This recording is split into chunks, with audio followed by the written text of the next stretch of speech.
Group. 3 minuto na makalipas ang alas 4 ng umaga.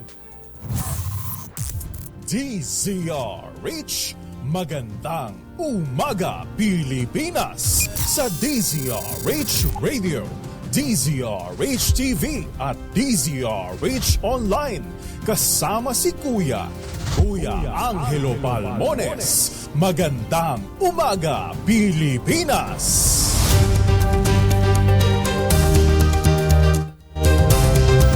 Martes na tayo ngayon, 26 ng Marso 2024.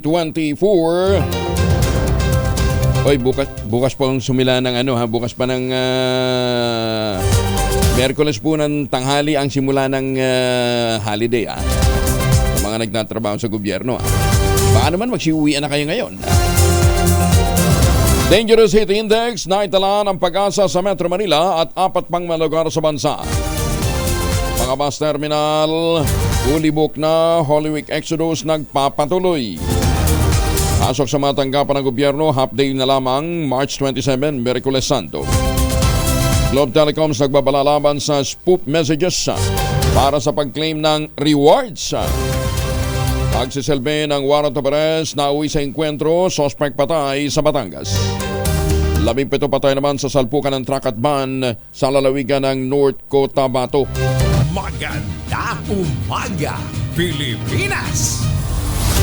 Kasama natin ang buong radyo natin FM Nationwide, ang ating action radio station sa Luzon, Visayas at Mindanao, 91.7 BNFM Radio sa Cebu at 94.3 FM sa Jensan. Sa detalye ng ating mga balita, umabot na sa danger level ang heat index ng 5 lugar sa bansa kabilang ang Metro Manila. Ayon sa Pag-asa, naitala ang heat index na 42 degrees Celsius sa Science Garden ng Quezon City, Dagupan City sa Pangasinan at Cotabato City sa Maguindanao. Mas mataas naman ang naramdamang heat index na 43 degrees Celsius sa Davao City, Davao del Sur at Zamboanga City sa Zamboanga del Sur. Ang heat index ay ang pagsukat kung gaano kainit ang nararamdaman kapag ang humidity ay isinama sa aktual na temperatura ng hangin. Babala ng Pag-asa, posibleng maranasan sa Mayo ang init na abot sa extreme danger na 52 degrees Celsius. Sinabi ni Veronica Torres ng Pag-asa, asahan din na mataas o mas mainit pang temperatura mula Miyerkules Santo hanggang matapos ang linggong ito. Ang heat index mula 42 hanggang 51 degrees Celsius ay posibleng magresulta sa heat cramps at heat exhaustion kaya kailangan uminom lagi ng tubig. Iwasan ho natin magbilad sa init Naglabas naman ng Department of Labor ng mga pamamaraan upang maiwasan ng mga empleyado ang heat stress lalo na ngayong summer. Ito ay sa ilalim ng Labor Advisory 8 Series of 2023 kung saan hinikayat ng DOLE ang mga private employer na sumunod sa ilang health and safety measures upang maprotektahan ang kaligtasan at kalusugan ng mga manggagawa. Kabilang dito ang pagtiyak na may sapat na ventilation at epektibong heat insulation sa workplace ng mga manggagawa, pagpapalit ng oras ng break kung kinakailangan at pagbibigay ng libreng tubig sa trabaho. Ayon pa sa DOLE, marami pang ibang mga pamamaraan upang makatulong ang mga employer sa kanilang mga empleyado upang maging maayos at produktibo sa paggawa sa gitna ng mainit na panahon. Samantala, sa iba pang mga balita, 7 minuto na makalipas ang alas 4 ng umaga. Halos punuan na ang booking sa mga hotel at mga accommodation sa isa sa mga tourist destination ng bansa ngayong weekend. Ayon kay Nenet Graf ng Boracay Foundation, malapit na sa 100% of pool capacity ang pamusong isla dahil sa dagsa ng mga bakasyonista ngayong Holy Week. Sinabi pa ni Grant na sa kasalukuyan, pumapalo na ng 6,000 hanggang 8,000 ang daily tourist arrival sa Boracay. Kasabay nito, nagpaalala din ang Boracay Foundation sa publiko, lalo na sa mga nagpaplanong magtungo pa lamang sa arrival area na makipagtransaksyon lamang sa mga lehitimong tour organizer upang hindi madali ng mga scammer, lalong-lalo na yung mga mag-aalok sa inyo ng kung ano-ano mga pangako na hindi naman matutupad. Nagsimula na rin ang pagdagsa ng mga pasahero sa mga terminal ng bus sa Metro Manila. Ito ay dahil sa inaasahang pag-uwi ng maraming mga bakasyonista sa kanilang mga probinsya ngayong Holy Week. dahil nga medyo mahaba-haba ang bakasyon. Sa Cubao, Quezon City, fully booked na ang lahat ng mga air-conditioned bus na patungong Camarines Norte hanggang March 31. Habang ang mga bus naman na patungo ng Camarines Sur, fully booked na rin hanggang March 28. Samantala, wala na ring bus na available para sa mga magtutungo ng Baguio at Zambales sa ilang terminal hanggang March 28. Payo naman ang mga bus company sa mga pasahero na hindi pa nakabibili ng ticket, mas makabubuting bumili online upang makatiyak na may masasakyan bago magtungo sa mga bus terminal. Nako! Kaya yung iba talagang maagang nag-book sa bus, sa Genesis Bus Line. Sa Genesis Transport Services. Kasi nga naman first class yung kanilang ino-offer na serbisyo, lalong-lalo yun papuntang Baguio at saka Aurora. Idineklara na ng Malacanang ang suspension ng pasok sa lahat ng matanggapan ng gobyerno simula alas 12 ng tanghali bukas, March 27. Alinsunod ito sa Memorandum Circular No. 45 na inisyo ng Malacanang upang mabigyan ng pagkakataon ng mga kawani ng gobyerno na mapaghandaan ang Huwebes Santo at Biyernes Santo. Habang layon din na mabigyan ng sapat na panahon ng mga manggagawa na uuwi ng mga lalawigan na makaalis ng maaga. Gayunpaman, hindi sakop ng circular ang matanggapan na ang mandato ay maghatid ng pangunahing serbisyo gaya ng health services at emergency and calamity response. Samantala, ipinapaubaya naman ang Malacanang sa mga pribadong kumpanya na magpasya kung magtatakda ng half-day na pasok sa kanilang mga empleyado bukas. Nagpaalala naman ang Metropolitan Manila Development Authority sa publiko sa pagsuspende ng number coding ngayong Huwebes at Biyernes Santo. Muli ring pinaalala ng MMDA na walang number coding tuwing Sabado at Linggo. Nagbigay ng abiso ang ahensya sa publiko na planuhin na mabuti ang kanilang Holy Week trips upang iwasan din ang sakit na ulo sa trapiko. Una rito sinabi ng MMDA na pansamantala ring pahihintulutan ng mga provincial bus na dumaan sa EDSA ngayong Semana Santa. Kaya tiyakin ho ninyo pati ho yung inyong mga gulong, mga baterya, nasa kondisyon yan dahil mahaba-haba ang biyahe. Nagpaalala naman ang Philippine Ports Authority sa mga pasahero na bumili ng ticket sa mga barko online sa halip na pagdating pa lamang ng pantalan bibili. Paliwanag ng PPA General Manager na si Jay Santiago, makatutulong ang online booking upang ma-decongest ang pila sa mga pantalan. Samantala sinabi ni Santiago na simula pa noong Biyernes, naramdaman ang pagdami ng mga pasahero at inaasahan din ang paglobo ng bilang naman ito simula nito pong Lunes Santo. Pero actually ngayong araw pong ito, Katunying, Jerry, ito po yung inaasahan natin na dadagsa po karamihan ng mga kababayan natin. Sa mga pantalan natin, inaasahan po natin nasa 300,000 po na mga kababayan natin ang babiyahe po ngayong araw na to at bukas naman po nasa mga 250 to 270,000. Actually, Jerry, nung Biyernes, hindi po natin inaasahan, nagdagsaan na din po nung Biyernes pa lamang po ng hapon at gabi. Marami na pong bumiyahe sa mga kababayan natin, sa mga pantalan natin. Nung Biyernes po, pumalo na po tayo ng 180,000 Maganda umaga, Pilipinas! Posibleng lumobo naman ang presyo ng kuryente dahil sa pagtaas ng demand ngayong summer season. Sa panayam ng DZRH at ang radyo natin, sinabi ng spokesperson ng Meralco na si Josel Dariaga, madalas dumidepende ang singil ng kuryente sa demand ng mga consumer. Karaniwan naman ang tumataas ng demand ng hanggang 10% sa mga ganitong panahon, lalo na sa buwan ng March hanggang July. Yung presyo siyempre ng kuryente is dependent on demand. Mas mataas yung pangangailangan, mas may pressure yung presyo ng kuryente na tumaas din, particularly sa merkado, yung wholesale electricity spot market. So from March all the way to July, usually yan yung peak na tinatawag natin, peak na demand month. Kasabay nung pagtaas ng konsumo ng mga consumer, meron din pressure para sa presyo na tumaas. So double possibility yan, always there. Kaya nga kami, at point in time, pagka ganitong tag-init na, we really have to be conscious on our effort to try and save electricity the best we can. 13 minuto na makalipas ang alas 4 ng umaga. Sa mga may lakad, ngayon pa lamang siguraduhin ninyo na meron ho kayong baong family alcohol, proteksyon ng pamilya laban po sa mikrobyo. Dalawang formulation ng family alcohol na pwede nating pagbinian. Yung family 70% ay isopropyl alcohol, especially prepared for clinics, hospital, pharmacies, laboratories, pero okay na okay din po sa households. Very effective yan sa disinfection at sterilization. Ganyan na bagsik ng family, 70% ay isopropyl alcohol. Maghapon man natin gamitin, no problem. Hindi po manunuyo ang inyong mga kamay dahil meron po itong moisturizer. Yun namang mabangong family rubbing compound improved alcohol.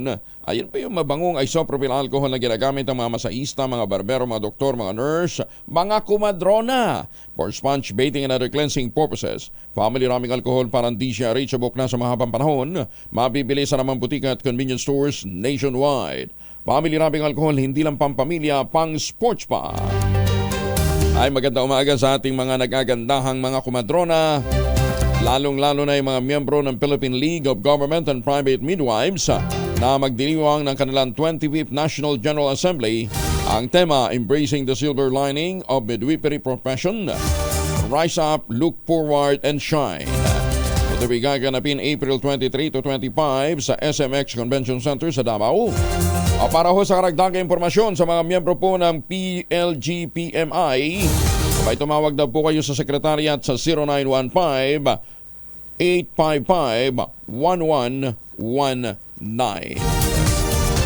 Pansamantalang isasara ng National Kidney and Transplant Institute o NKTI ang kanilang outpatient area sumula March 28. Ito'y bilang pagunita sa Holy Week at pagbibigyan ng panahon sa kanilang mga empleyado na makapagbakasyon. Yan pa man, nananatiling bukas ang laboratory section maliban sa COVID-19 RT-PCR testing and pulmonary section ngayong linggong ito. Babalik naman ang regular na operasyon ng ospital kabilang ang COVID testing sa susunod na Lunes, April 1. Hindi pa rin papayagan ng Philippine Coast Guard na mag-operate ang 17 vessel na nakadetain sa Zambales dahil sa paglamag sa local laws. Sa panayam ng DCRH at ng radyo natin kay Rear Admiral Arman Balilo, tagapagsalita ng Coast Guard, nilabag naman ito ang Safety and Environmental Protection Regulation ng Philippine Coast Guard. Sinabi pa ni Admiral Balilo, papayagan lamang nilang makabalik sa operasyon ng 17 vessel oras na makapag-comply ang mga ito sa kanilang deficiencies. Ito po ay inisyuhan ng detention orders, no? Dahil po sa mga violation sa ating mga local laws. In particular po yung mga safety at environmental protection regulation ng Philippine Coast Guard.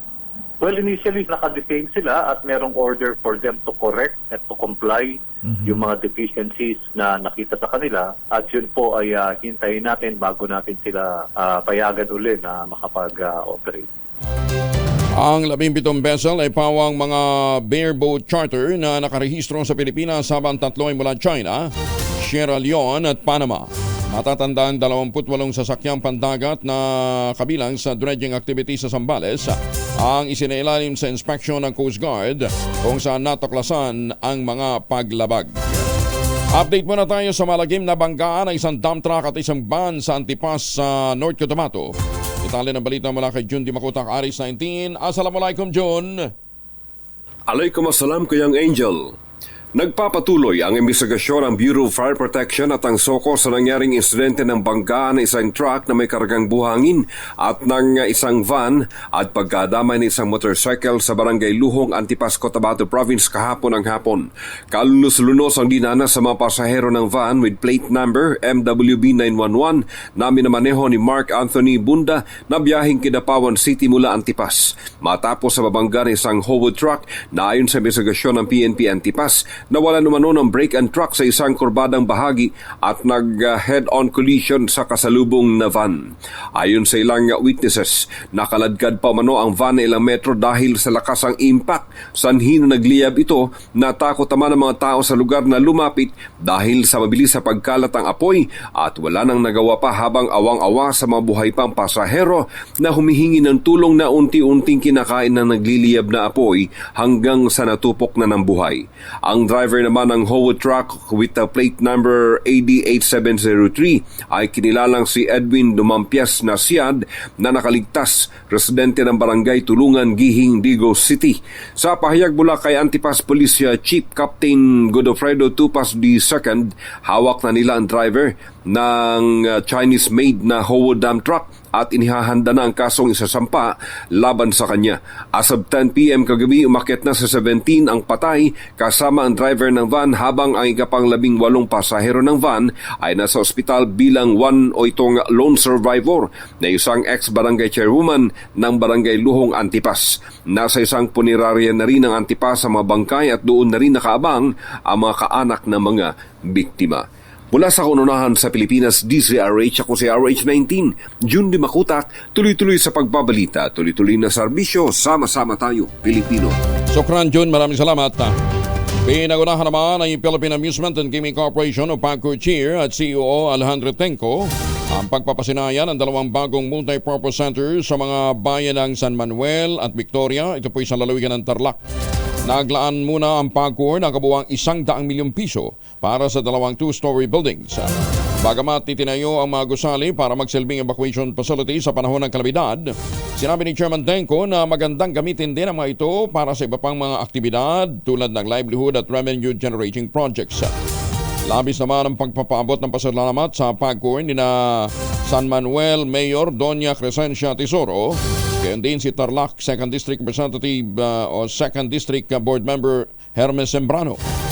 Dahil sa mga gusaling ibinkalob sa kanilang PAGCOR na nagsisilbing pinakamalaking proyektong naibigay sa kanilang bayan. Oy mga misis! Si Bunso ba ay amoy araw pagkagaling ho ng eskwela, may dalian sa germs sa katawan nila para labanan ng amoy araw at amoy pawis. Gumamit ang Shield Bath Soap regularly. Unbeatable ang Shield sa paglaban sa germs versus another brand by Shea Butter. Pampalambot ng kutis sa presyong abot kaya $12.50 SRP. Kaya mga misis ay challenge you, subukan ng Shield Bath Soap. Galit sa sakit, may malasakit, sulit na sulit. Bagong balita, bagong impormasyon. Kasama si Kuya Angelo Palmones. Magandang umaga, Pilipinas. Alas 4:20, mamalengke muna tayo. Nasa Pasay City Public Market ngayon si Noche Kaka sa Rich 27. Noche. Kuya Angel, maayong buntag dito ngayon sa Pasay City Public Market. Ngayong Tuesday o Martes Santo, ang presyo ng sibuyas sa pula, Kuya Angel, yung 80 pesos ang kilo. Habang ang yung sibuyas, yung talop na, Kuya Angel, malinis na siya, 100 ang kilo. Ang labanos naman, 60 pesos ang kilo. Yung lemon, 20 pesos. Singkamas, 70 pesos ang kilo. Yung kamote, 60. Ang siling labuyo, nasa 80 pesos pa rin ang kilo. Yung mustasa, 100. Ang okra, 140 ang kilo. Ang sigarilyas, 120. Habang ang sampalok, 80 pesos ang kilo. Ang baka, Kuya Angel, yung laman, 470 ang kilo. Yung baboy, 330. Habang ang liempo, 370 ang kilo. Isama na rin natin yung manok, 180. Habang ang tilapia, 150. Bangus, 240. Alumahan, 340. Yellowfin na 260 ang kilo. Habang ang dalunggong, nasa 200 ang kilo. Mabili ngayon ang isda, Kuya Angel, at matumal naman ang karne. Walang hito? Dito sa... Walang hito? Kuya Angel? Hito. Wala ako nakitang hito. Wala ng hito, no? Pahirap pa ng benta ng hito ngayon. Lalo na ang dalag. Oo. Lalo na yung dalag. Oo. Alam mo, nuhuli lang yan sa Kuya Angel eh. Pagkatapos Noon. Sa mga pasapa, oo. Pero ngayon na Kuya Angel, dati kasi ginagamit namin kamay lang eh. Pero nung kuryente na. Kuryente. Uy! Bawal yan. Huwag ka magturo. Bawal yan. Sige, paalam ka. Sige, yan ang presyo ngayong Tuesday morning dito sa Pasay City Public Market. Mula sa Tanan sa Pilipinas, DCRH, ako si Noche Kakasultuloy sa pagbabalita, tuloy-tuloy sa serbisyo, sama-sama tayo, Pilipino. Bagong balita, bagong impormasyon. Kasama si Kuya Angelo Palmones. Magandang Pilipinas. Naimbag na bigat ka na kayo amin sa ating mga kababayan dyan sa Norte. Oy mga mamis, Laundry Day today. Kunot noo ka ba kapag makapit, marikit at malupit ang mancha? All you need is pride. Ba't mapahirapan ang self-con sa pride? Easy at worry-free ang laundry. Sa Triple Stain Away Formula, tanggal ang matitinding mancha based on test of chocolate, mud, and sebum and cotton. Gawa po ito ng ACS. Kung kayo po medyo lalakad ho ngayong Semana Santa, ha? Siguraduhin po ninyo yung inyong mga sinampay ay yung mga ginamitan ho ninyo ng pride, iligpit ho ninyo. Dahil baka mamaya mauna ho yung kapitbahay sa pagliligpit. Mahirap na. Mahiwagang tunog. 20,000 naman. 20,000 na. 20,000 po naghihintay na premyo sa ating mahiwagang tunog. Ganun lang kasimple yung mahiwagang tunog natin. Ano nga ho yung nahulog at saan nahulog? Sus, kadali naman. Common sense ho. Basta yung isang ginamit dyan, karton. Karton! Na noong mga 1800s ginamit na pang lalagyan ng itlog sa France, galing ng Japan. Yan. Hindi niya talaga basta yung isang item na ginamit din ho dyan, may angle. Ayan, Ang inyo pong mga sagot, ipadala po ninyo sa 0919-282-6485. Sundin ang tamang format ng pagte-text, empty space, name / address / contact number / at ang inyong sagot. Isang beses lamang po maaaring mag-text sa ating text line gamit ang inyong mobile number. Ang nakaimbento nung pangalawang item ay isang inventor. Magandang umaga, Pilipinas! Naman! Gusto nyo talaga giveaway, pambira. Lalaki sugatan matapos saksakin ang kainuman dahil sa tangkanyang paghalik sa kasama nilang babae at hipuan pa ng paa. Wala, sabi nga pagka iinom, ilalagay ho ninyo sa tiyan, wag sa bumbunan. Detalye ng balita mula kay Jimmy Angay-Angay, RH32, maupay nga agad, Jimmy. Isang lalaki ginagamot sa ospital matapos saksakin dahil lang sa minute na pagtatalo sa lungsod ng Tacloban. Kinilala ng PNP ang biktima si alias Rick 20 anos, residente ng Upper Dam, Barangay 71, Nagadaga, Tacloban. Nakilala ang suspect na si Bert na sa wastong tanggulang residente ng Purok City, Barangay 21, Abukay sa naturang syudad. Sa investigasyon ng PNP ang biktima si Rick at Mark kasama si Ina nag-inuman sa kasagsagan ng inuman, hinawakan ng biktima ang paa ng kanilang kasamang babae at nagtagka pa itong halikan. Nagkaroon na minute pagtatalo ang suspect at biktima, subalit nabigyan ng solusyon. Habang papauwi na ang mga ito ay nagkaroon uli ng mainit na pagtatalo at dito sinagsak na ng suspect ang biktima. Tinamaan sa iba't ibang bahagi ng katawan. Sa kasalukuyan pinaghahanap ang suspect ng kapulisan. Mula sa Aksyon Radyo Tacloban, ito si RH32 Jimmy Angay-Angay. Tuloy-tuloy sa kubalita, tuloy-tuloy sa serbisyo. Sama-sama tayo, Pilipino. Dagang salamat, Jimmy.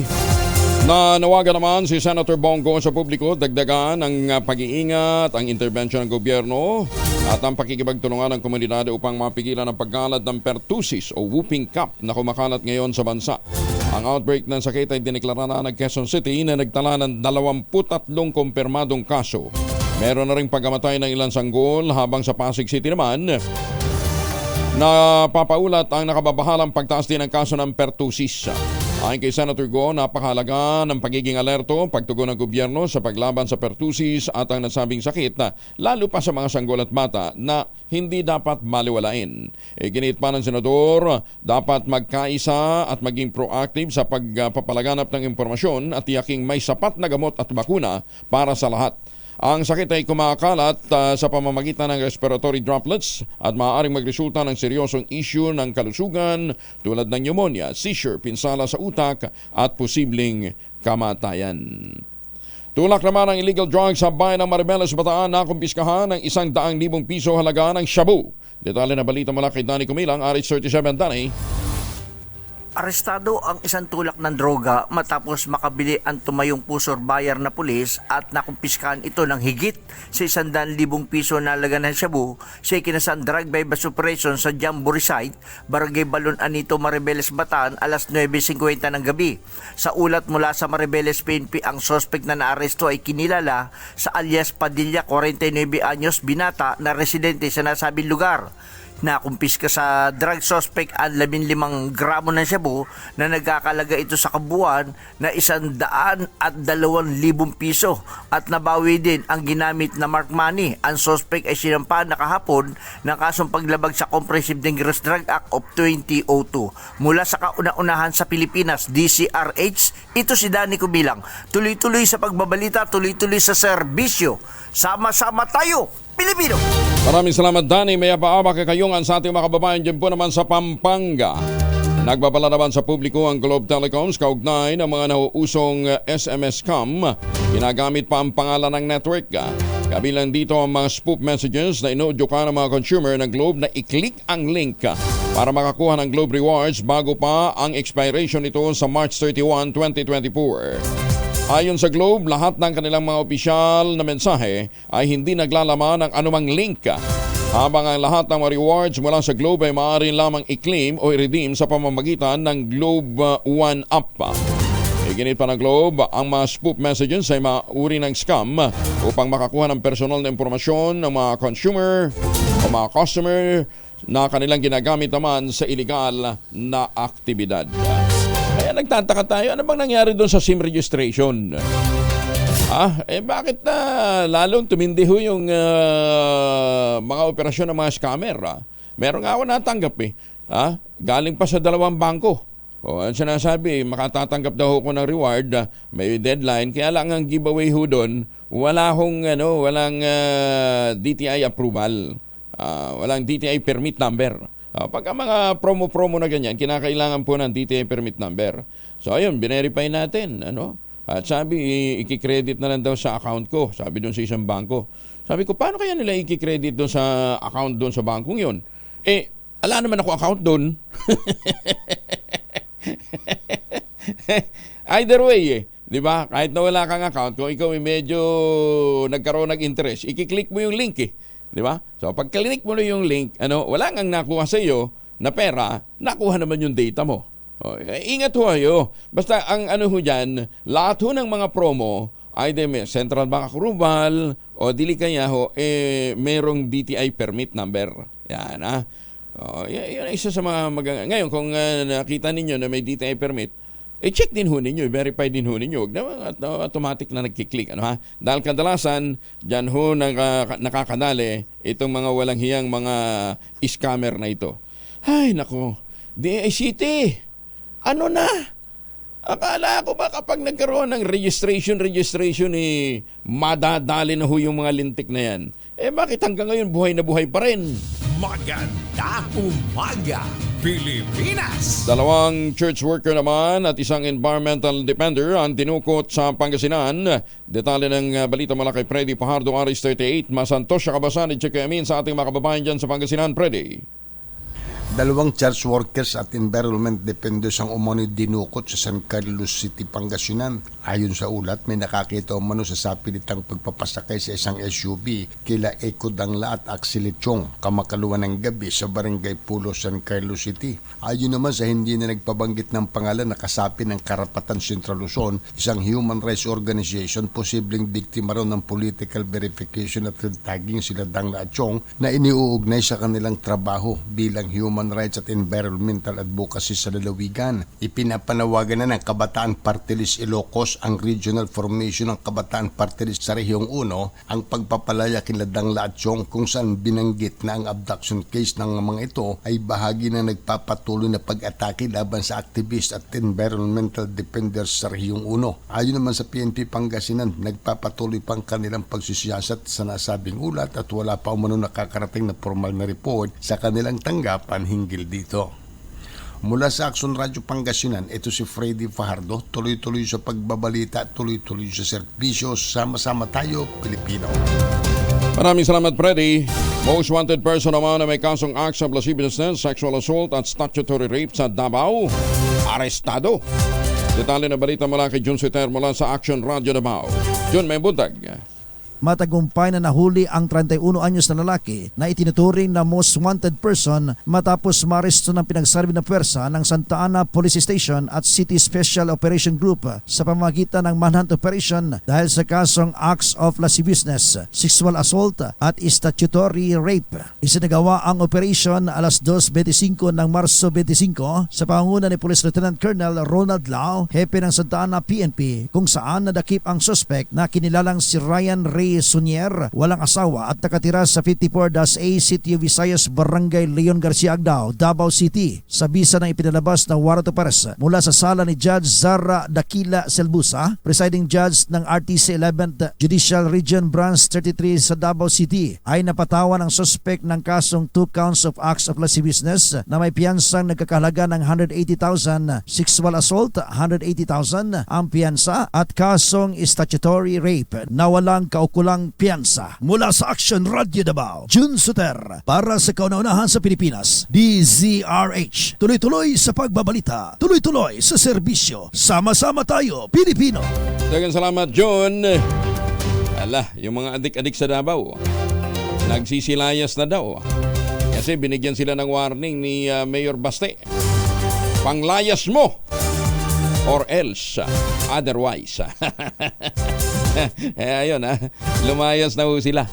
Mukhang yung isang nadali yata na adik dito saan ba yung nahuli? Yung nagpapakilala lang siya daw po si Jesus Christ. Masyadong may-ari ng mga kaluluwa eh. Nauna ko yung narinig sa isang taga Davao eh. Ganon-ganon yung mga linya eh. Ay, sus may Ginoo. Ay, speaking of Davao alam ba ninyo na yung mga planting material ng kakao galing Davao ay hinakot ho ni Dr. Helen Tan dyan po sa lalawigan ng Quezon. Kaya di kalidad ho yung kakao beans sa kanilang pinoproduce sa ilalim po ng mga nyugan. At eventually nga po, nag-develop ho sila ng brand na Tangerine Chocolate. Ang Tangerine Chocolate po ay produkto ng mga magniniyog dyan po sa lalawigan ng Quezon. Yung mahigit 10 variants po naman ay gumagamit din po ng mga ani ng mga magsasaka. Ayan, itong Tangerine Chocolate actually produkto ng mga magniniyog at mga magsasaka dyan po sa lalawigan ng Quezon. Available sa 0919-095-5935. Ang sabi nga po ni Dr. Helen Tan, paano gaganahan ang ating mga magsasaka na palawigin pa ang kanilang pag-sasaka, ang kanilang pagtatanim kung hindi natin sila susuportahan, hindi natin tatangkalikin ang kanilang mga produkto. Kaya ang pakiusap po ni Dr. Helen Tan, palakasin natin ang loob ng ating mga magsasaka dyan po sa lalawigan ng Quezon, tangkilikin natin ang gawang atin. Tangkilikin ang Tangerine Chocolate. Available sa tangerinechocolate.ph o dili kaya sa 0919-095-5935. Ayan ito, walang problema. Kahit kayo po ay mag-aayuno ngayong pong Semana Santa, uubra ho kayong kumain ng tsokolate. Ayan Tsaka ano na yun ang chocolate actually is a complete food, di ba? Maganda umaga, Pilipinas! Pampatalino. Sabi nila, ang tsokolate ay pampatalino. Alam ba ninyo na 86 IQ points ang naitala pa na ng Pilipinas sa talaan ng mga bansa sa ASEAN o Association of Southeast Asian Nation? Ayan number 86 ang ating naitala. Kaya lang parang kulelat yata. Parang ang layo Sumusunod lang tayo sa Myanmar, 87. Ang Indonesia, 87. Ang Lao PDR, 89. Ang Brunei, 91. Ang Cambodia, 91. Ang Thailand, 91. Malaysia, 92. Ang Vietnam, 94. At ang Singapore, 108. Yan ho yung talaan ng smartest country in Southeast Asia by IQ, by intelligence quotient. Ayun 89, kaya lang kulelat. Maganda umaga, Pilipinas! Department of Energy dapat bumuo ng El Nino Task Force para tiyakin ang sapat na supply ng kuryente ngayong summer season. Detalye na balita mula kay Raymond Edpan sa RH 28. Good morning, Raymond. Kinalampag ni Senador Sherwin Gatchalian ang Department of Energy upang madali ng pagbuo ng El Nino Task Force upang tiyakin ang sapat na supply ng kuryente ngayong panahon ng summer. Ayon kay Gatchalian, matagal na dapat itong pinaghandaan dahil noong nakaraang taon pa may forecast ng El Nino. Kailangan pulungin agad ng DOE ang mga power plants at utility companies upang ihanda ang kanilang contingency measures kasama ng Interruptible Load Program o ILP. Dapat ay wala ding maintenance shutdown ng lahat ng mga planta ng kuryente ngayong summer at lahat nasa full capacity. Habang ang National Grid Corporation of the Philippines o NGCP ay mangontrata na ng ancillary reserve na kasama sa mga solusyon upang makaiwas sa blackout. Una na ito inanunsyo ng DOE na posibleng mailagay sa yellow alert ang Luzon Grid sa mga susunod na buwan dahil sa epekto ng El Nino sa mga dam sa Luzon. Para sa kauna-unahan sa Pilipinas, DZRH, ito si Raymond Dadpas, tuloy-tuloy sa pagbabalita, tuloy-tuloy sa serbisyo, sama-sama tayo, Pilipino. Dagan salamat Raymond. Samantala, muling nanawagan si Senator Amy Marcos, itigil na muna ang Lotto Games ng PCSO o Philippine Charter Statistics Office hanggat hindi nasasagot ang mga anomalya sa sistema nito. Ayon kay Senator Amy, labis-labis na ang kababalaghan sa PCSO kabilang ang kanya'y kaduda-dudang kontrata nito sa mahiwagang software. Baka meron pala tayong mahiwagang tunog may mahiwagang software ngayon sa PCSO. Sinabi pa ng senadora na tuloy-tuloy pa rin ang kabulastugan sa Lotto Draw. Gaya ng glitch sa mga bola at pagkapanalo ng isang better ng 20 times sa loob lamang ng isang buwan. Sa Lotto na nga lang daw niya nagbabakasakali ang mga Pilipino na makaahon sa hirap pero ninanakaw pa ang pagkakataong ito sa kanila. Hinimok din ni Senator Amy ang PCSO na ipakita kung tumatalima sila sa kanilang mandato at kung saan charity na pupunta ang bilyones na kinikita ng ahensya o baka naman kung saan lang. Una nang mapila ang presidential sister ng temporary suspension ng tradisyonal at online lotto games dahil sa manoy mathematically improbable results. Kamakailan lamang ibinunyag ni Senator Rampy Tulfo na may isang betor na tumaya ng 90 million pesos sa 3 lotto outlet sa Maynila at nakadali siya ng 640 million pesos na jackpot prize. Ayan. Ang tanong, kung ikaw may 90 million, isusugal mo. Di ba? Pangalawa, saan galing yung pera na 30 million? Baka mamaya, yun ay money laundering. Kasabwat ang PCSO sa money laundering? Yan ho'y mga bagay na dapat na maliwanagan. Pero talaga mula nang umupo itong si Mel Robles dyan sa PCSO, ang dami yung milagrong nangyayari. Mahigit 300 nanalo. Doon sa 300 na mga nanalo, yung isa 2 beses pumusta. Lupit, Ay, sus may Ginoo. Ang tibay, ang tibay ng kapit ni Mel Robles, hindi matsugi-tsugi sa kabila ng mga questionableng resulta ng mga lotto draw. Bakit kaya? Maganda umaga, Pilipinas! Kasi siya may mga kaibigang milyonaryo? Kaibigan niya kaya itong isang opisyal naman na ang mga nagre-remit ay nagpupunta pa ng isang tanggapan sa Pasay. May office sila sa Pasay. Nagre-remit dyan every Friday. Pero for the past 2 weeks hindi ho nagre-remit yung mga dapat na mag-remit dito sa may Pasay. Alam nyo bakit? Nasa abroad si Bossing. Si Bossing, si Bossing ay nasa abroad. Matagal na nakauwi ang presidente, siya ay nandun pa rin sa abroad.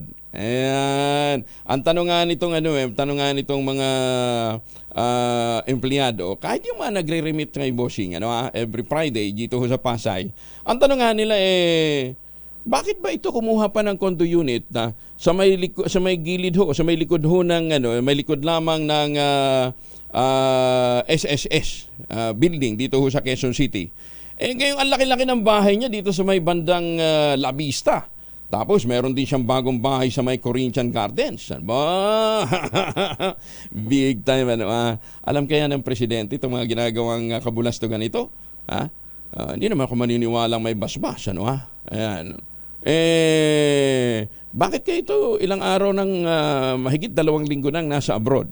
Ayan, nagre-remit ba ito dun sa kanya nagde-deposit ba o kumukuha ba ng update sa kanyang option account? Tayo ho naman nagtatanong lang. Malay natin, Baka sa panahon ho ng Semana Santa, si Bossing, na every Friday nangungulekta sa mga remittance dyan ho sa isang office dito ho sa Pasay. Hindi po ito yung hindi ito yung dating may mga remittance sa mga hotel dito sa Maynila. Hindi ho, iba ito. Mukhang kamag-anak, Ayan, sabi nga nung bigay ikaw regalo, Bigay ikaw remittance pagkatapos sa deposit abroad. Tablan kaya ito ng hiya. Hindi ho, kwarta pinag-uusapan Magandang umaga, Pilipinas! Patay ng mabaril ang isang magnanakaw matapos manlaban sa mga pulis habang ito inaaresto sa Lemery, Batangas. Ayon kay Police Major Jerby Soriano, magsisilbi sana ng warrant of arrest ang pulisya sa suspect nang bigla nitong paputukan ng mga otoridad. Tinangka muling pasukin ng mga operatiba ang suspect na nagtago sa kanyang kwarto, ngunit paglabas ng pinto ay muli itong nagpapatok ng baril. Pinakausapan ng mga operatiba ang suspect na sumuko ngunit patuloy itong nagpapapatok ng baril kaya't gumanti na ng putok ang mga pulis. 5 beses na binaril sa tiyan ng suspect, isinugod pa ito ng ospital pero binawian din ang buhay. Kinilala ang suspect na isang notorious na home intruder na sangkot sa kaso ng mga break-in sa Metro Manila, Rizal at Batangas. So hindi ito yung nagpapakilalang siya si Jesus Christ. Addict din yun addict siya. Inamin niya, sabi niya, maghapon ako gumagamit. Daming pera, Alam nyo, duda ko dun panglinis na ng CR yung tinitira, kay buwang na Pero matatas magsalita, At parang kumbinsido na siya si Jesus Christ. Ay, sus, may 44 na makalipas ang alas 4 ng umaga. Number 1, Kuyang Angelo Palmones. Magandang umaga, Pilipinas! Bukas na kayo gumising ng tanghali. Dapat tagahan nyo pa rin ang gising kasi may pasok pa ngayon hanggang bukas ng alas 12. Relax lang kayo, Paano ba tayo magkakaroon ng magandang gising? At ba dapat magandang tulog? Paano ka magkakaroon ng magandang tulog? Mag-Ultabayo. Ang Ultabayo po ang kauna-unahang postbiotic food supplement na nire-recommenda ng mga doktor at rehistrado sa Food and Drug Administration. Ano ginagawa po ng Ultabayo? Tinutulungan po nito ang ating katawan na magkaroon ng magandang tulog. Talagang deep sleep. Yung bang stage na nananaginip ka. Parang nananaginip si Ivan na tumama siya ng loto. Ayan, kahit hindi siya pumupusta. Yan talaga magandang panaginip yan. Ang problema lang, nung pumunta siya, virtual din pala yung premyo. Aladdin. Anyway, basta kinakailangan magandang tulog para umabot tayo dun sa stage na nakapagpapahinga yung utak, maabot tayo dun sa stage na nananaginip na tayo, may mga magaganda tayong panaginip. Kasi pagka napapahinga po ang utak, na itataboy nito ang mga toxins sa ating katawan. Ayan, kasama na yung mga toxins na nagpapahina sa ating immune system. Kaya pagising mo kinabukasan, kondisyon ka. Kasi na-relax ka, na itaboy yung mga toxins sa katawan mo habang ikaw ay natutulog. Kaya pagising mo may panibago kang sigla. Ayan, Kaya nga po, ito ay base sa mga clinical trials, sabi ho ng mga eksperto. Kaya pagharap mo ng salamin, kondisyon ka rin. Yun ang biyaya sa atin ng Ultabayo, ang kauna-unahang postbiotic food supplement na nire-recommenda ng mga doktor at rehistrado sa Food and Drug Administration. Actually, ang postbiotic po, inaral talaga ng mga Hapon sa Japan. Kaya nga doon sa mga nagtatanong kung ito pwede sa bata, hintayin ho natin na makompleto yung registration na po pwede rin ho nating ibigay sa mga bata, lalong-lalo na yung mga magte-take ng exam. Kasi malaking bagay ho ito na marirelax sila kinabukasan pagkagising kahit na sila medyo na delay ng pagtulog dahil sa pagre-review. Ayan, Sa mga pasang-awa, kung minsan, mag-Ultabayo pa rin kayo para hindi naman kalawit yung grade nyo. Ayan, Available to sa Lazada at Shopee.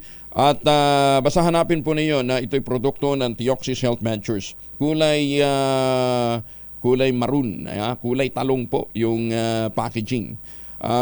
Mag-check din ho kayo sa 0917-110-6580. Ulitin natin 0917-110-6580 sa mga may katanungan kung paano kayo matutulungan o may mga concerns kayo sa inyong kalusugan, mag-text po kayo sa numerong yan. Available po ang Ultamayo sa Mercury Drug, Amesco Drug, Pasmed Pharmacy, Joan's Pharmacy at Cura Med. Bagong balita, bagong impormasyon. Kasama si Kuyang Angelo Palmones. Magandang umaga, Pilipinas! Lubos na pinuri naman ng isang mababatas ang PhilHealth sa ginawa nitong pagpapataas ng benefit package para sa mga breast cancer patients. Ayon kay House Deputy Minority Leader Bernadette Herrera D., mula sa kasalukuyang 100,000, iniangat na ng PhilHealth ang benefit package sa 1.4 million. Kasama sa tinatawag na ZAY benefits para sa mga breast cancer patients ay ang bayad sa kwarto ng ospital, gamot, laboratorio, bayad sa operating room at maraming iba pa. Nitong nakaraang Pebrero, nagkamisa na rin ang 30% na pagtaas sa lahat ng health benefits mula po sa PhilHealth. Sinabi ni Herrera na isa itong patunay ng dedikasyon ng state health insurer na mapabuti ang healthcare provision para sa lahat ng mga Pilipino. Dapat nang payagan ang mga static o LED billboard bilang local election propaganda. Sa Senate Bill 2634 na inihain ni Senator Amy Marcos, pinasasama nito sa Fair Election Act ang mga static o light-emitting diode billboard at iba pang outdoor advertising media sa listahan ng mga legal na propaganda para sa halalan. Ayon kay Senator Amy, dahil makabago na ang teknolohiya, meron ding mga paraan para maiparating ng mga kandidato ang kanilang mensahe sa publiko. Partikular na tinukoy ng Presidential Sister ang outdoor advertising, partikular na ang static at LED billboards na nagbibigay ng visually compelling platform para sa mga kandidato upang maihatid ang kanilang mensahe sa publiko. Nakatakda ang midterm election sa May 12, 2025. Next year na po yan. Oktubre yata ang deadline ng filing ng Certificate of Candidacy. Iginit pa ni Senator Amy ang pangangampanya sa pamamagitan ng outdoor advertising media tulad ng paggamit ng LED billboard ay makatutulong sa mga kandidato na limitado lamang ang budget. Balita, bagong impormasyon. Kasama si Kuyang Angelo Palmones. Magandang umaga, Pilipinas! 52 na makalipas ang alas 4, magaling na sina President Bongbong Marcos Jr. at First Lady Lisa Marcos matapos na madalen ang trangkaso nung nakalipas na isang linggo. Ayon sa Presidential Communications Office, nakarecover na ang first couple, maayos ang kanilang kondisyon, wala ng mga flu-like symptoms. Bunsod nito, babalik na ng kanyang trabaho ang Pangulo simula bukas kung saan puno na naman ang kanyang schedule. Kabilang dito ang pagharap sa mga bisita mula sa US at India at pakikipagpulong para naman sa El Nino mitigation. March 20 na madali ng trangkaso ang first couple, kaya't pinayuhan ang kanilang mga doktor na kanselahin muna ang lahat ng mga meeting engagement at magpahinga muna. Ayan, kasi nga naman may bumiyahe ang Pangulo at ang unang ginang. Pagkakasunod yung kanilang biyahe sa Europe, Kaya medyo humina yung kanilang resistensya. Kaya ang payo ng doktor, magpahinga muna. Nagpulong naman ang National Security Sector kaugnay ng panibagong pangharas ng China Coast Guard sa West Philippine Sea. Ayon sa Presidential Communication Office, isinagawang pulong sa Malacanang, pinangunahan ito ni Executive Secretary Lucas Bersamin. Kabilang sa tinalakay ay ang susunod na magiging hakbang ng Pilipinas matapos ang ginawang pambubomba na naman ng tubig ng China Coast Guard sa barko ng Pilipinas na nagsagawa ng rotation at resupply o RORE mission. Una nang sinabi ng Philippine Navy, nagtamo ng panibagong pinsala ang unay sa May 4 matapos ang water cannon attack, habang 4 na personnel din ng Navy ang nasaktan sa naturang insidente. Samantala, ipinatawag na at pinagpapaliwanag ng Department of Foreign Affairs ang officer in charge ng Chinese Embassy matapos naman ang naturang pangyayari. Ayan walang kadala-dala talaga. Talagang pinagpipilitan nila. Kanila yung teritoryong yan. Kaya gano'n na lamang ang lakas ng loob nila na manakit ng mga Pilipino. Pinaimbestigahan na ng Police Regional Office 9 ang 4 na pulis ng Zamboanga Peninsula dahil sa manoy pangingikil sa isang negosyante mula Pagadian City. Patungo ng Zamboanga City proper, bandang alas 12 ng tanghali, ang negosyanteng si Ray Palma Libre, 39 anyos, kasama ang 2 manggagawa nang salubungin sila ng 3 opisyal ng PRO 9. Bigla umano silang i-turn over ng 3 pulis sa Sangali Police Station at dito na kinikila ng pera. Batay sa inisyal na investigasyon, nakilala ang 3 pulis mula sa Regional Drug Enforcement Unit 9 habang ang isa naman ay mula sa Sangali Police Station. Initos na ni PRO 9 Director Brigadier General Bowen Joey Masauding ang isang malawakang pagsisiyasat sa naturang insidente upang malaman ang iba pang detalye at mapapanagot ang mga sangkot na pulis. Ay, sus may Ginoo. Walang kadala-dala talaga itong mga pulis na ito. Siyempre kung meron mang talagang kaso yan, tsaka nandun ho yung Plainview Doctrine, di ba?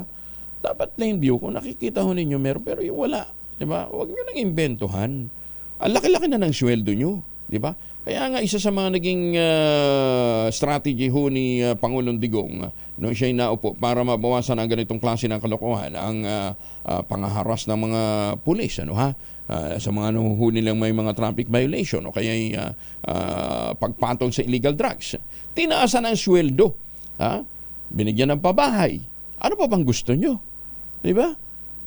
Sa hirap na pumasok ngayon sa hanay ng pambansang pulisya dahil nga sa mataas na sweldo, nagagawa nyo pa ang ganyang klase ng mga katarantaduhan.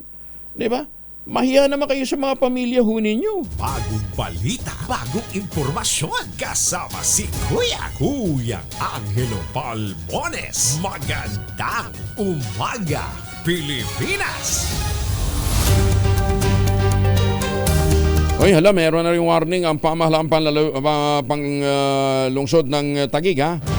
Tumataas na rin ang kaso ng pertussis o whooping cough dyan po sa Taguig. Sa isang advisory, sinabi na nakapagtala ng Taguig ng 8 pertussis patients na sumasailalim ng paggamot at agad din naman gumaling sa sakit. Inilarawan ng pamahalaang lungsod ang pertussis bilang isang nakahawang respiratory illness na dulot ng Bordetella bacterium. Kabilang sa mga sintomas ng pertussis ang dry cough, sinusundan ng matinding pag-ubo, mild fever at sipon. Pinapayuhan ito ang mga may sintomas ng pertussis na dumistansya muna sa mga tao, magsuot ng face mask upang maiwasan ang pagkalat nito. Ayon naman sa Taguig LGU, sakaling kailanganin ng tulong para sa naturang sakit, maaaring tumawag sa mga susunod na hotline. Ito po yung hotline ng City Epidemiology and Disease Surveillance Unit, 0919-079-9193 o din kaya sa 0915-164-2742. O pwede rin sa Taguig Emergency Command Center na area code 02, ang numero 8789-3200.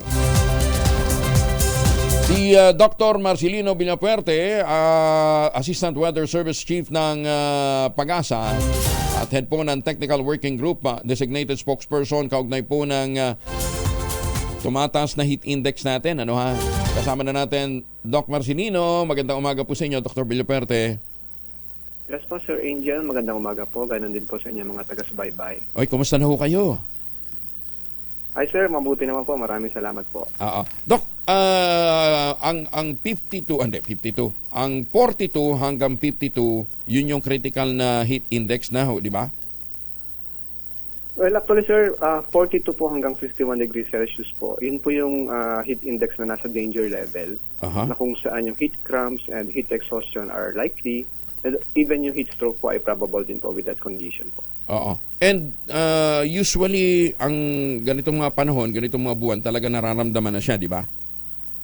Yes po, pag-start po talaga ng buwan ng Marso, lalo na pag-start ng around mid-March, tumataas na po yung mga heat index values natin. Given ng, yun nga po, tag-init na rin naman po talaga. Bakit may mga particular na lugar lang po, Direktor, ang Dr. Villapuerte, ang nadadali ho nito? Well, Ang pinaka naapektuhan po nito ay yung mga malapit sa mga coastal areas and then yung mga mabababa po yung elevation given ng maraming sources po ng water vapor. So ibig sabihin po, mataas ang relative humidity for those areas and then mataas din ang kanilang air temperature. Yung mga urban areas in particular, mas nadadagdagan pa po yung taas ng temperatura. So kung ikaw nasa isang lungsod na malapit sa dagat, o bayan na malapit sa dagat, mas mataas ang probability mo na madali ka na mas mataas na heat index. Yes po, tama po kayo, Sir Angel. Tapos, ganun din po actually, sir, yung areas halimbawa sa Cagayan Valley. For example, yung Tuguegarao City. Opo, mababa yung elevation ng kanilang lugar, tapos valley siya. Kumbaga mas nakukulob yung yung init, hindi siya maka-escape. So, ganun din po, yung Tuguegarao City nakakaranas din po sila actually ng mataas na heat index, particularly around April, May, mga ganung buwan. Tapos urban jungle pa. Yes po, totoo po, Sir Angel. Sementado yung lugar, di ba? Di lalong ang init ng araw hindi nagba-bounce back basta-basta. Kasi wala nang wala nang tinatamaan, Totoo ba 'yun pagka ganitong tag-init kinakailangan magsuot ho tayo ng light colored na mga damit? Yes po, maganda po na light colored yung ating mga damit upang nang sa gayon hindi na nagdadagdag na nag-a-absorb pa ng init. Yung mga dark colors po kasi nag-a-absorb din siya ng init. So madadagdag siya dun sa mararamdaman natin na may init at maalinsangang panahon. Pag sinabi mo dark color, syempre itim, dark blue. Hindi naman siguro maroon na katulad ng suot ko, no? Kasama rin po actually, Sir Angel. Kasama din ang maroon. Basta yung mga dark colored. Nag-absorb kasi siya ng mga dark colored po. Nag-absorb sila ng init. Kasi sabi sa akin ni Prof. Andy Pereria kahapon, huwag kang magsuot na masyadong light. Kasi nakakadagdag ng taba pagka nasa harap ka ng camera. Sabi niya, mas maganda. Oo nga naman. Bali, pag labas na lang ng studio, papalit ka. Ayan, at saka, hindi uobrang payong-payong lang, ha. Kasi syempre, makakatulong yan. Pero pinakamaganda pa rin mag-sunblock, Kasi mahirap naman mag-surfing yata na nakapayong. Totoo po yan, Sir Angel. Karagdagang protection din po sa ating balat. At saka mali yung paniniwala na pag naglagay ka na ng sunblock, maghapon na yun. Hindi pala, Paglusong mo pala ng tubig, na mawawala rin pala yun. Diba? Totoo po. Okay. So hanggang kailan tong inaasahan natin na na mataas na heat index? Around the end of May po, sir, umaabot po ng nasa danger to extreme danger level po ang ating heat index. So matagal-tagal pa po. Nasa end of March pa lang tayo. So this entire Holy Week, inaasahan natin na mataas pa rin po ang ating heat index. Wala. Alam mo, Dok, dun sa Nueva Ecija, daming parte dyan, alang tubig. Ilang buwan Mula yata, mula December, hindi na nakatikim ng malakas-lakas na ulan Totoo po, marami ng areas ang naka-drought and dry conditions or dry spell sa gawing malaking bahagi po ng Luzon. Oo. Hindi uubrang tayo ngayon, mag-cloud seeding para at least kahit paano magkaroon ng relief yung pagkatuyo ng lupa? Nagkaroon tayo, sir, actually nung nakaraan, meron po sa gawing region 1 yata o region 2. Pero isolated ito dahil according din sa parang utos po ng ating mahal na Pangulo, nung nakaraan po ay parang hindi masyadong sinasupport yung cloud seeding operations, although isa po ito sa possible option para makatulong din. Kasi in the past few years ginagawa din po natin actually yung cloud seeding. Kaya kasamahan natin in particular sa Philippine Air Force and ganoon din po sa Bureau of Soil and Water Management. Kaya lang kung wala namang seedable cloud, paano ka magka-cloud seeding? Yes po, yan po ang totoo. Sa mga ganitong conditions po kasi maliit ang chances na meron tayong seedable clouds. And kung meron man, masyadong manipis. So, hindi rin siya tumutuloy sa pag-ulan. Oo. Pero alam nyo, swerte pa rin tayo dahil doon sa ibang mga lugar na talagang malawakan ho yung flat area at saka malayo sa may bandang hindi tropical country. Pagka nakaranas sila doon hindi dry spell lang Talagang tawag dito? anong tawag dun, Doc, pag tumatama sa norte? Matagalang drought, sir. Opo. Matagalang drought. Hindi lang drought.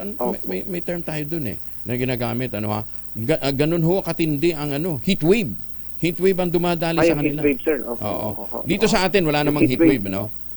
Wala tayong heat wave. Actually, sir, very slim po ang chances sa atin. Pero meron tayong ilang na-record, particularly sa Tugigaraw nitong yung sa record natin noong 1998. Even dito po, actually po sa Science Garden, nakapag-record din tayo noong 1998 around April. Pero isa o dalawang events lang siya. Yung definition po kasi natin, sir, ng heat wave ay nag-i-exceed yung ating maximum temperature ng 5 degrees Celsius na mas mataas compared dun sa ating average na daily maximum temperature. And napakababa ng mga chances and parang isolated siya. In continental countries po kasi maraming locations, so kumaga parang widespread na nakaka-experience ng gano'n. Pero sa atin, dahil medyo mahirap pong mabit yung mas mataas ng 5 degrees Celsius dahil na nga maritime country tayo. So kumaga nandyan yung sources natin ng yung pag-ihip ng hangin. At saka sustain dapat for several days, di ba? Yes po, tama po. Sa atin 5 days and longer. 5 days and longer. Yung mga karatig bansa natin sa Asia, may mga nararanasan bang heat wave? May area, sir. Halimbawa sa India, continental country din kasi. Okay. Singapore. Sila ng heat wave. Singapore. Ang Singapore po kasi maliit na country. Tapos maritime din. Yung proximity nila with the ocean is nandoon. So, very slim din po ang chances. Okay. Ganon din ang Hong Kong? Opo. Oo. Kasi kaya ako binabanggit dahil mukhang dyan magsisipunta yung mga kababayan natin. Kala nila mas marirelax sila. Yan. So, pero US, yung Americas, Europe, yan, nakakaranas sila ng heat wave. Yes po, opo. Almost yearly sila nakaka-experience ng heat wave. Anong buwan ang heat wave nila? During June, July, August, yun po kasi ang summer nila.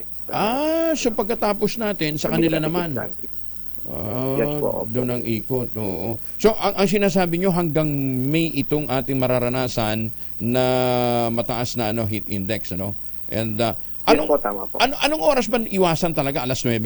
Alas 9 kumisan, init-init na rin Mainit na rin pong alas 9, pero medyo safe pa naman po yun. Mga around 10 to 3 p.m. or 4 p.m. Yun po yung kasagsagan din kasi ng init. 10 to 4. Ayan. Doon sa mga kaya ho namin tinatanong, Dok, malamang karamihan dito nagre-ready na for swimming, So wag ho kayong magiging very confident na naka-sunblock ho kayo, o ang tawag dito, yung swimming, naka-swimming attire kayo, pwede na kayong magbilad sa init dahil matinding init pagdating ho ng alas 10 hanggang alas 4 ng hapon. Ayan, pero may chances pa rin naman kasi may mga pagkakataon, Doc, na pagka mainit, bigla namang buhos yung ulan kahit na medyo lamang panaka-naka. Opo, totoo po. Actually, kahapon, sir, nakaranas tayo ng mga pag-ulan dyan sa gawing part ng Leyte province. Around afternoon to early evening. Ganun po. Ito po kasing easterlies, sir, na may dala itong mataas na humidity. And kapag tumama siya dito sa atin, galing kasi sa Karagat ng Pasipiko, umiihip siya mula sa silangan sa Karagat ng Pasipiko. Pagtama niya dito sa kalupaan, napipilit ang umangat yung hangin, nag-form siya ng mga clouds. And then, may cases na umuulan, pero daglian lang po. Ang Metro Manila, anong pinaka-extreme daw na temperature na mararanasan? Ang forecast po natin sa Metro Manila ay, actually kahapon po, Sir Angel, naka-experience tayo 42 na daw Celsius na heat index. Opo. Anong oras yun? Pero, that's around 2 p.m., sir. Yun po kasi yung mga oras na yun talagang iiwasan, ha? Oo. Okay. Tapos, for today po, medyo bumaba naman siya. Nasa 40 degrees Celsius yung heat index natin. Pero nasa extreme caution pa rin po yun So, kumbaga yung heat cramps, heat exhaustion, possible pa rin siya. And then, by tomorrow, about 41 degrees Celsius. And nasa ganung level po, extreme caution to danger po ang inaasahan pa rin natin within Metro Manila for the coming days until the rest of the Holy Week po. Okay. Bandang Antipolo. Antipolo naman hindi masyadong iniinit, ano? O mainit din, pero mataas ang elevation niya eh. Yes po, dahil po mataas ang elevation sa Antipolo, mas mababa po ang kanilang heat index. And ganoon din po yung temperature. Okay. Kasi just mas marami nagsisinakulo pagka Semana Santa. What about Marinduque? Sa gawing Marinduque po, hindi na po lang, sir. Anong region nga ba ito? Oo. Anyway, Doc, kaya ako tinatanong, para ma-recommenda natin sa mga kababayan natin, saan pinakamagandang pumunta para doon sa mga hindi pa nakakapagpabook? Definitely, wag Boracay. Punong-puno ng taong Boracay. Sus, may pamasahe pa lang ng eroplano, patay ka na. Di lalo na yung hotel, di ba? Sagad to the bones ho talaga yung presyuhan doon. So, ano yung mga lugar na pwede nating ma-recommenda na medyo mas malamig sa temperatura ng Metro Manila? Yung mga medyo malamig po, of course, yung matataas yung elevation sa Baguio City, kaya lang maraming tao rin po sigurado. Tagaytay, dami na rin eh. Sa Tagaytay, opo. Yan, sa malapit lang sa atin, sa Tagaytay, sa Panay. Areas po na yan. Okay. Bulacan? Sa Bulacan, ano po kasi siya plain area. No? So, plain area din, di ganun din sa Pampanga. Opo, ganun din po. Ay, sus me, oo. Pumirmi na lang muna kayo ng bahay. Pinakamatipid. Di ba? Baka naman magalit din sa atin yung Department of Tourism. Siyempre, buti natin yung local tourism. Pero yun po, i-protect lang din natin po yung ating mga sarili. In case na pupunta tayo. Of course, maganda rin namang mag-spend ng ng Holy Week or even ng Easter sa magagandang lugar sa ating bansa. Pero yun po, ingat lang din po tayo. Even na may mga matataas na heat index po. Siguraduhin nating magbaon tayo ng pananggalang sa init, ha? Ayan, ha? Tapos, Doc, last question. May mga prutas bang dapat iwasan pagka ganitong panahon? Kasi sabi nila kumain ng singkamas, mga melon, yung mga matutubig. Meron bang nakapagdadagdag pa ng init ng katawan? Hindi ko, sir, masyadong sigurado sa mga prutas po. Pero yung pag-inom natin ng coffee, ng soda, ng liquor, nakakadagdag siya dun, sir, sa init. Ganun? And then nakakapag-cause din ng dehydration. Yung kape, ha? So, kailangan nating iwasan yung mga ganun dahil yun po, nakakapagdagdag ng pagbawas ng tubig sa ating katawan. Okay. So, if hindi natin maiwasan, yung frequent na taking ng tubig, mahalaga. Para ma-rehydrate tayo. Cold coffee naman daw, hindi naman daw mainit na kape.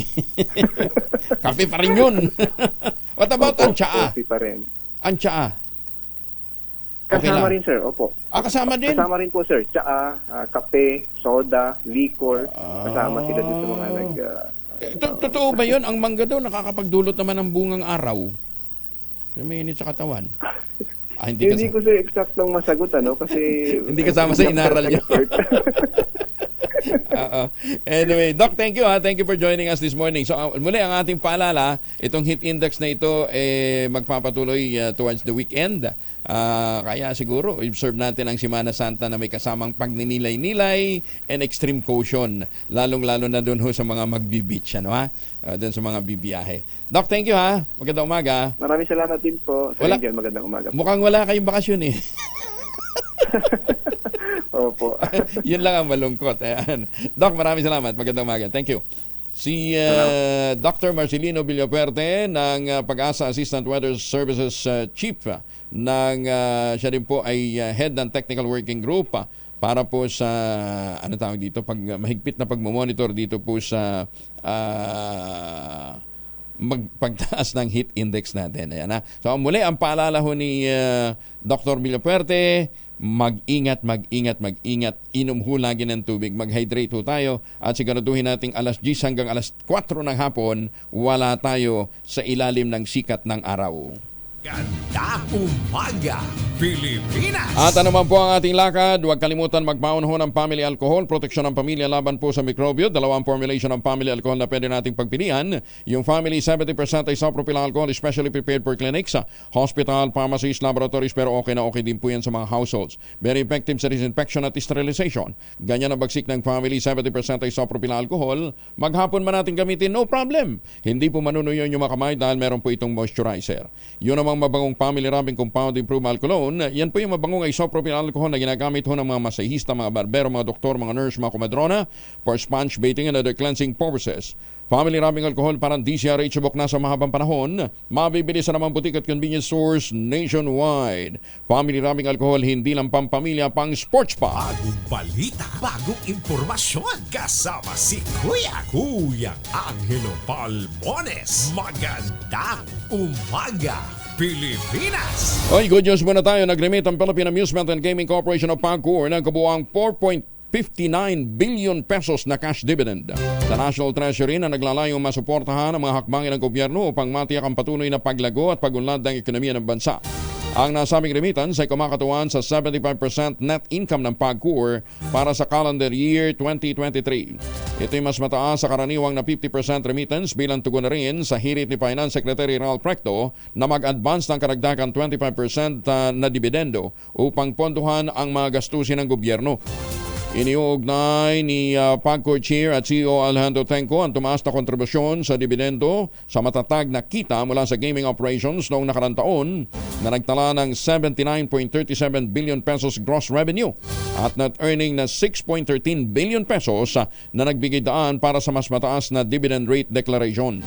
Binigyan din pa ni Tenco na ang remarkable o kahangahangang income performance ng PAGCOR noong 2023 ay naging daan din para sa mas mataas na dividend contribution sa national government at ito ay nagpapakita lamang hindi lamang ng tagumpay sa pananalampi kundi sa hindi natitinag nilang commitment para sa national development. Ang hindi bababa sa 50% na remittance sa net income ng government-owned and controlled corporations sa national government ay nakatadhana sa ilalim ng Republic Act 7656 o kilala bilang Dividends Law. Maghanap buhay muna tayo, 5:16 ang oras sa buong kapuluan. Birthday pala muna. Ngayon ang birthday actually malo ni Mayor Seni Mendoza. No? Kaagad nyo naman palang in advance yung birthday greeting ni Mayor Seni.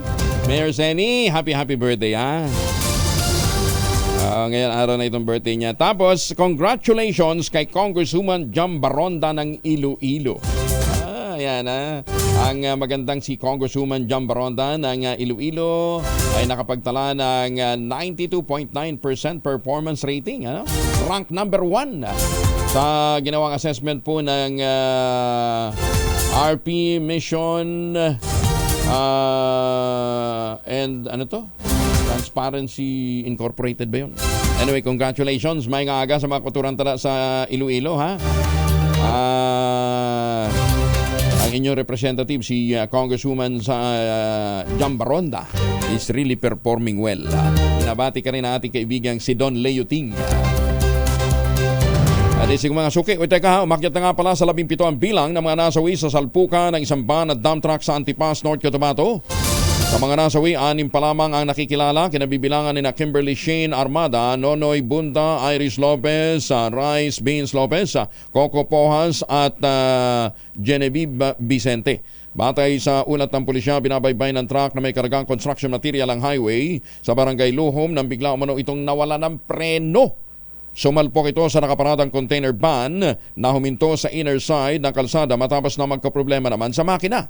Sa lakas ng pagkakabangga, nagliyab yung van. Kalauna, nasunog din ang truck dahilan para matustang masakay nito. Isinugod pa ng ospital ang mga sugatang biktima habang patuloy ang investigasyon upang matukoy ang dapat na managot sa naturang trahedya. Iisa lamang ho yung survivor eh. Pero ngayon, hindi rin ho yata kagandahan ng kondisyon. Anyway, antabayanan po ninyo ang mga updates pa dyan. And speaking of daan, alam ho ninyo, meron hong mga napaulat nitong mga nakaraang araw na problema ho sa daan yung Mactan Cebu Continental Road yata yun. Anyway, kasama natin ngayon si Engineer Nonito Pailado, ang Planning Chief ng DPWH Region 7. Engineer, magandang umaga po sa inyo. Yes sir, magandang umaga po. May buntag sir. Anong nangyari dito, engineer? Tapos na ba yung project in the first place? Actually sir, ongoing po ang implementation natin sir no sa project, especially focused doon sa segment 3A. Tatlong segments po ito. Segment 3A lang po ang ating ini-implement, which is the southern segment of Metro Cebu Expressway. Okay. Ito project ho ito ng DPWH, wala hong contractor na kinuha dito o meron? Merong contractor sir, QM Builders.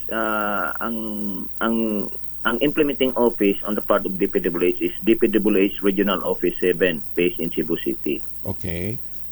Kailan pa nag-umpisa yung project? Our project started 2018, series of contracts na po ito, and then we are due to complete siguro by next year ang ating segment 3A kung sakaling mapunduhan uli no sa subsequent infrastructure program. So we are due to complete siguro dito 2025 or siguro at most 2026. 3A lang muna because the rest of the segments will be implemented through a PPP scheme, public-private partnership. So para magkakaroon ng toll eventually? Yung mga segments na i-PPP, I think that will be the one which will be tolled. Okay. So ato pa, engineer, kinidi ay wa pa na ma-turnover itong portion na ito na nagkaroon ng problema? Wala pa ni siya ma-turnover, sir, kasi ongoing pa po ang project natin. No? Pero there is a part of the project which is already open to traffic para at least naman magamit ng mga yung mga residents na nanonood talaga sa site. Pero hindi pa talaga general motorist ano, ang po pwedeng dumaan. Oo. So anong nangyari? Ba't parang nabitak? Anong nangyari dito, engineer? Actually, meron tayong ground crack no na that was noted way back 2022 pa ito, and then we were our attention was called October 2023 when this ground crack kumbaga nag-progress, and then there is this soil mass sliding according to our geotechnical company no kasi nag-tap tayo ng geotechnical company to really address the situation. So meron tayong soil mass sliding wherein it really affected sa project natin. Ang track actually is located 100 meters away from the project no uphill slopes. Pero yes sir. Layo ba? Ilan 7 kilometers away o 7 meters? 100 meters sir ang crack valley sir from our project, from the road na atong kinukonstruct. So it progressed no and then there is this ground movement. Ang kining ground movement mo ni nakapapiktar sa atong project nga murag recently completed na or kumbaga almost for completion na.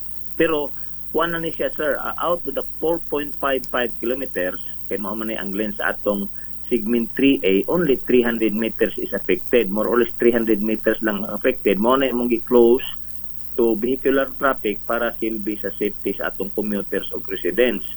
We have already coordinated with the Naga City LGU kay sakop man ni siya sa Naga City, and then there was already some evacuation that were made no para sa mga residents nga identified na at risk. Compensation was already given no to all those residents nga mura atong gi-evacuate. There is an evacuation center ang atong Kantawan Elementary School nga murag na abandon na. And we have also improved or opened up a detour para silbi magamit sa katong residente nga maapektahan sa road closure kaya ato man gi-close para silbi sa safety sa commuters. Sa ato ano ito parang nagkaroon ng liquefaction ano? Director, tama ba 'yon? Engineer, liquefaction ba nangyari dito? Actually based sa ating geotechnical na findings no kay nagtap magitag private firms para silbi gyud ma-analyze sa site. This is not a liquefaction. Hindi. If you have heard about landslide, di ba kasagaran mo na siya ang mga common term no landslide.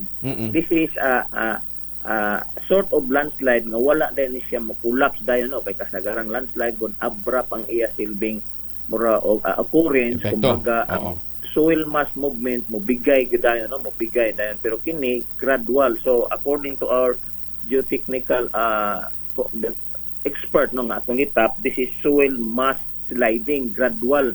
So kumbaga gradual ang iya silbing pag-slide sa soil mass nga dako, iyan ang gi-post downward, hinahinay ang kanang soil strata. So tuwa man dito sa ubos ang atong project no. So mo na siya nga mura og nag-crack ni siya. Pagka ganito kakapal ho ba, engineer, hindi talaga lalagyan ng ang tawag to, kabilya, yung malalaking bakal? Walang ganon? Kasi tinitingnan natin parang walang bakal. Ang PCCP man na siya no? Concrete pavement.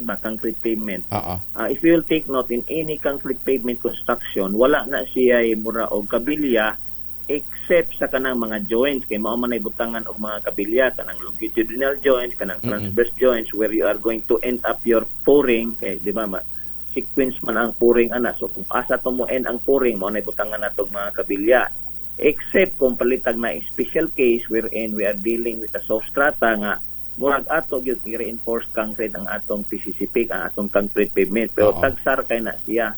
So in this case, since ang ato silbing base is stable, wala ni siya concrete yun. Except sa katong na-part pag nga road slope na to, nga mga RC retaining wall, wala po na siya mga kabilya. So mo na siya mga sitwasyon sa atong concrete pavement. Based on the national road system, mo na siya usual na itong i-adapt.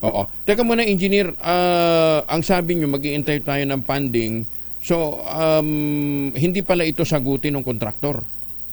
Di nito bago noon sa kontraktor. Wa pa maka-turnover.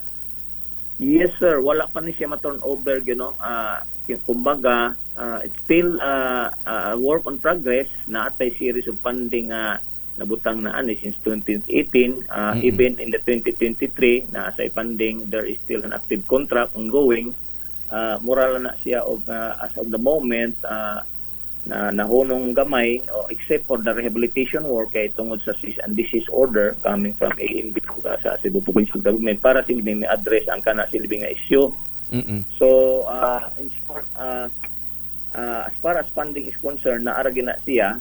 It's just a matter of finalizing sa among mga rehabilitation plan, which we are going to submit soon dito sa AMB. Ilang tan-aw ang among rehabilitation plan, among i-implement ang rehabilitation plan, and then we will given probably after getting their kanang clearance sa AMB especially, kung okay na among rehabilitation plan, among partial implementation sa rehabilitation plan, then the cease and desist will be lifted, and then full construction phase or activities will resume after that. Loya po dahil sa contractor ani, no? Actually, ang contractor ani, kumbaga, he will be shouldering initially kining mga works, pero kining iya mga works na trabahoon ani will eventually be compensated complete ag malip na, kay di man pwede og kanang dili siya mabayaran no sa kanang actual works na iyang trabahoon. This is for us a force majeure, kay dili man nato kabuton kalikayan na. Kahit anong projection mo, kung talagang desisyon na ng kalikasan. Pero kung force majeure to, may technical strategies na tayong gagawin para hindi na maulit to, engineer. Yes, sir. Actually, sa ako na story, as I've said a while ago, we have already tapped geotechnical firm. We are now in the finalization stage para sa permanent yun niya nga solution. Permanent niya. Initially, we have already started kining remedial actions, no, kanang murag na alatay kumbaga pre-selective nga excavation, kay di man takapataka di excavate, kay tingali og trigger na siya og kanang muraba og unnecessary soil movement ba, kay di pa magintagtasyon no kung nihunong na ba. Pero based sa among assessment, no, because of this remedial action, mura na siya og ni slow down ang ground movement. In fact, mura sa among tan-aw basig mo hunong na ni siya. Ang katugan ng mga residente nga among gi-evacuate, mura mo action na sila og balik iwa naman kuno yung movement. Pero anyway, ang ato silbing gilihok ron nga naalagi tay remedial nga action based silbi sa among rehab plan nga among i-formulate karon. Hopefully mahunong na ni siya, and then we will implement later ang kining permanent nga we are confident that will really solve the problem. Okay. Pagtanawon man gud nimo pagka tinitingnan ho ninyo yung mga shot at siyempre naka-post sa social media, ang tingin mo bakit ganun yung construction parang ampaw ang kapal ho nito unsa ka baga ni engineer? Kuan ni siya ang atong PCCP is designed for truck loading 300 mm murag 1 foot na siya sir, 300 mm thick. Oo. Pero kung yung base mo na mismo ang nagka-problema sa ilalim, talagang kahit pa ho isang 1 foot ang kapal niyan, hindi talaga uubra. Di ba? Tama sir, tama sir.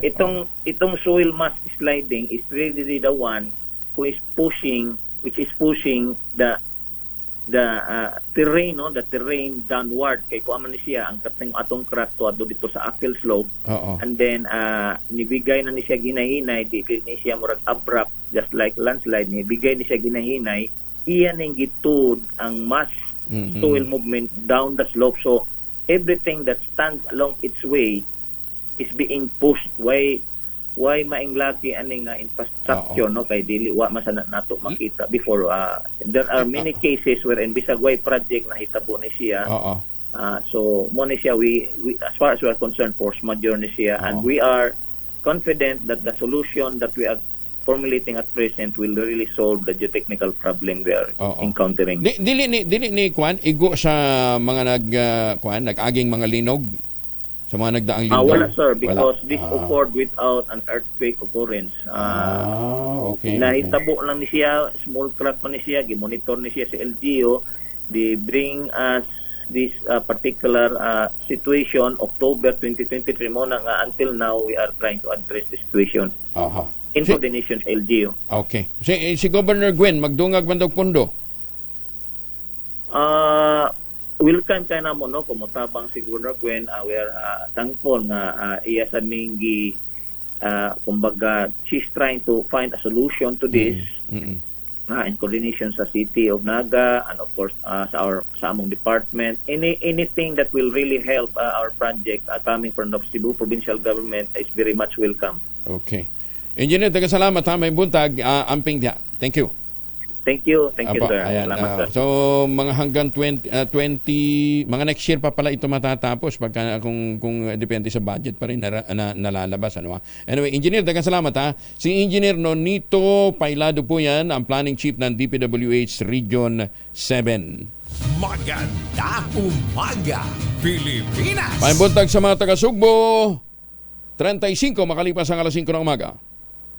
Impormasyon kasama si Kuyang Angelo Palmones. Magandang umaga, Pilipinas! Ay, magandang umaga kay President and General Manager Wick Biloso. Magandang umaga po mga taga-GSIS. Magandang umaga po sa inyo. Ingat po kayo. At kay Professor Andy Pereria. Prof. Andy, thank you Magandang umaga po. At para ho naman dyan sa mga taga-Central Luzon, naghahanap ho ng pamurang bahay. Huwag natin kalimutan yung inaalok sa atin na pinakamurang ready for occupancy unit ng housing industry. With easiest term, 5% down payment, pwede pang gives. Yan po yung mga proyekto ng Westchester Realty Corporation. Yung sa Mira, yung Sibera Bacolor at saka Sibera Mabalacat. Napakalapit lamang po sa Clark International Airport at Clark Economic Zone. Ano pang iniintay po ninyo? Ito pa rin ang pangarap na magkaroon ng sariling bahay sa presyong abot kaya. Makipag-ugnayan sa 0996-501-5555 o sa 0947-434-5555. Samantalahin natin yung Lenten break mahaba-haba yung bakasyon, baka pwede nyo mag-tripping.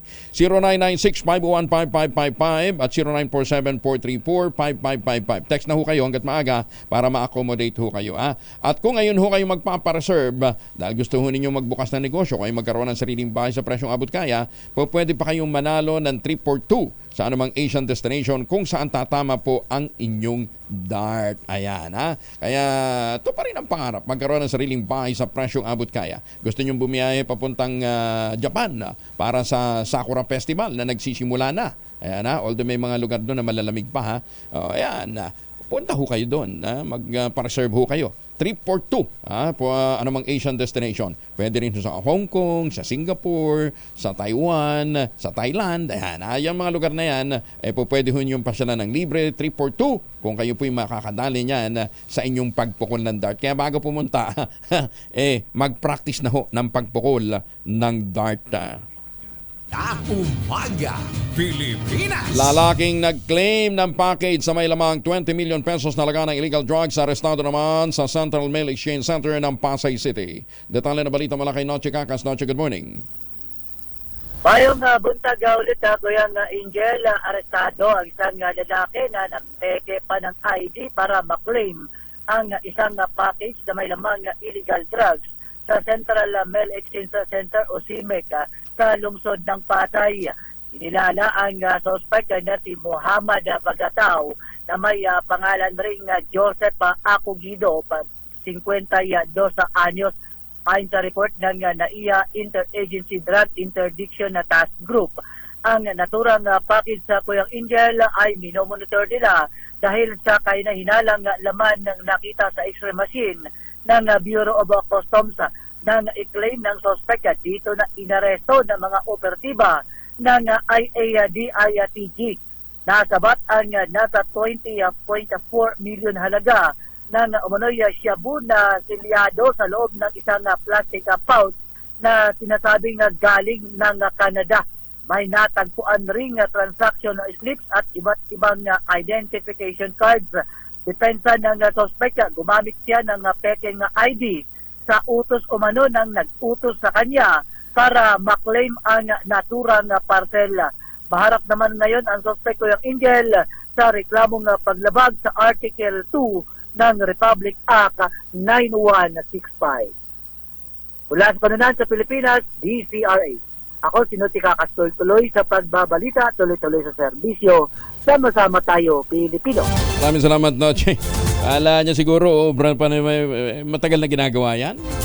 Pag ganyan ng galaki na yung volume, di ba? Hindi na test ba yan eh? Hindi na test shipment yan eh. Nadali ka rin, loko ka. Matapos namang mamahagi ng tulong sa 3,000 mga mag-aaral ng University of Southern Mindanao, tinungo ni Senator Amy Marcos ang bayan ng Carmen sa lalawigan ng Cotabato upang muling mamahagi ng assistance. Nasa 3,000 mga benepisyaryo mula sa bayan ng Carmen at Cabacan ang nakatanggap ng may kabuuang halaga na 6 million pesos mula sa programang Assistance to Individuals in Crisis Situation o AICSA na pinondohan ng tanggapan ng Senadora. Mainit na tinanggap ni Governor Emilio Lala Talino Mendoza, 3rd District Representative Maria Alana Samantha Santos at Carmen Municipal Mayor Rogelio Talinio ang pagdating ni Senator Amy na taus-pusong nagpasalamat din sa tulong na inihatid para sa mga residente. Nakiisa sa aktibidad sina DSWD Region 12 Director Loreto Camaya Jr., 2nd District Representative Rudy Cawagdan, Cabacan Municipal Mayor Evangeline Guzman, Banisilan Municipal Mayor Jesus Alisasis, Blang Mayor Rosel Abunado, ang Mayor din ng Magpet na si Mayor J. Lawrence Gonzaga, Antipas Mayor Chris Kadungon, President Ross Municipal Mayor Jonathan Mahimpit, Arakan Municipal Mayor Jim Villasor, ang mayor pala may sayap Cotabato ngayon, si Rolly Sakdalan, Alyosan Mayor Eduardo Cabaya, Pigcawayan Mayor Juanito Agustin, mga provincial board members, mga vice mayor at mga konsihal mula sa iba't ibang mga LGU. Ayan Ay, wag nga pala natin kalimutan Pwede sa panahon ng pag-aayuno para hindi naman tayo masyadong makatigin ng makaranas sa matinding gutom. Mag-tangerine chocolate. Tangerine and chocolate po kasi considered as complete food.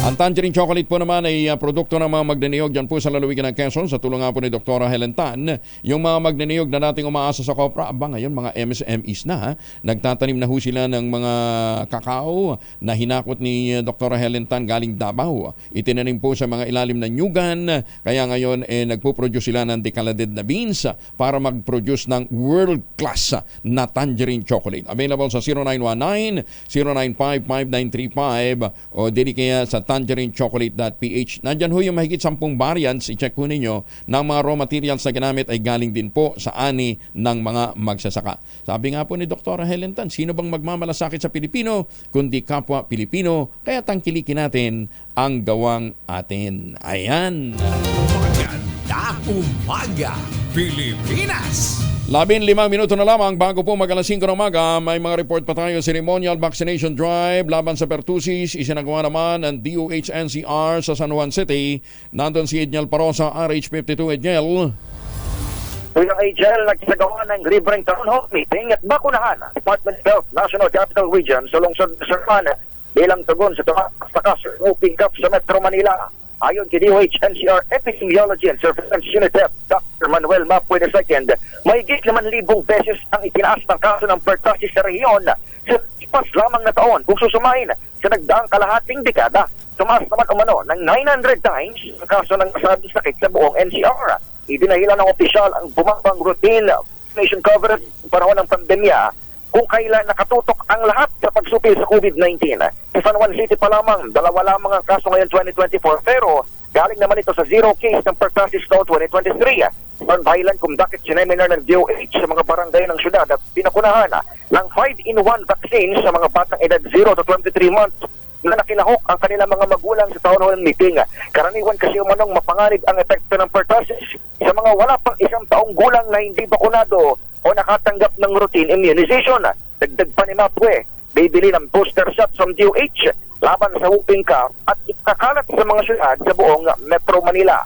Nauna nang napaulap na may paparating na 1 million doses ng vaccine laban sa nasabing sakit, pero matatanggap pa ito ng DOH sa buwan ng Hunyo. Para sa kauna-unahan sa Pilipinas, DZRH, ito si Edniel Parosa. Tuloy-tuloy sa pagbabalita, tuloy-tuloy sa serbisyo. Sama-sama tayo, Pilipino.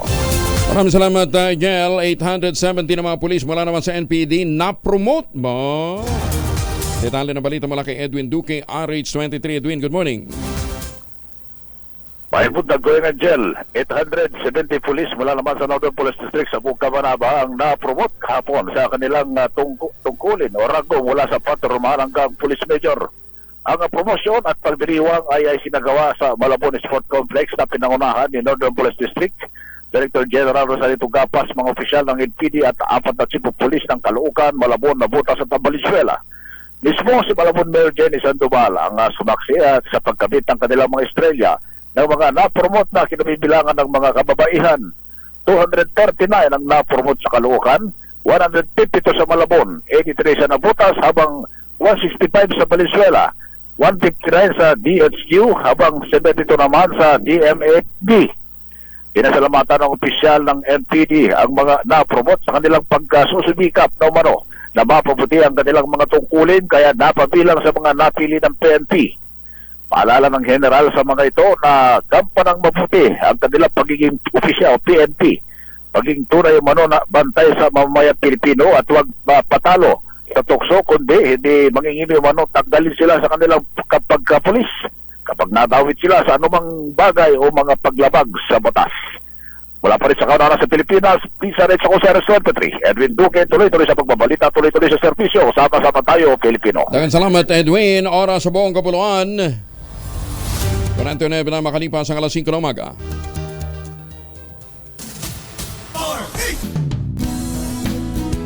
Bagong impormasyon kasama si Kuya Angelo Palmones. Magandang umaga, Pilipinas! Magandang umaga kay Dr. Jun Adraneda. Doc Jun, happy Lenten week, ha? At magandang umaga din kay Ka-Ador Plato, kay Congressman Ador Plato ng Bulacan, na patuloy po sa pagsisikap na maparami pa ang kawayanan dyan po sa kanyang distrito, ha? Lalong-lalo na sa mga protected area ng Ipo Dam, yung ating watershed dyan po sa Angat at Ipo Dam, ha? Salamat po, Congador, ha? At saka magandang umaga din kay Justice Max De Leon ng Court of Appeals, ha? At sa lahat ng ating mga maestrado. Huwag niyong kalimutan, para ho doon sa nangangailangan ng magandang gising, dapat magkaroon ng magandang tulog. At ang magandang tulog, binibigay ho sa atin ng Ultabayo. Ang kauna-unahang postbiotic food supplement na rehistrado sa Food and Drug Administration. Kaya ito'y rekomendado po ng mga doktor. Ano pong ginagawa ng postbiotic? Ito po ng Ultabayo. Ito po tumutulong para ma-achieve natin ang magandang tulog. At habang natutulog ho tayo, maabot tayo dun sa stage 4 na tulog. Lumalaban naman, itinataboy po ng ating isip, ng ating brain, ang mga toxin sa loob po ng ating katawan. Kaya in the process, lumalakas ang ating immune system, lumalakas ang ating immunity, nalalabanan po ang mga sakit at yung panghihina ng katawan dahil sa kakulangan ho ng tulog. Para magkaroon ng sapat na lakas sa kinabukasan, mag-Ultabayo.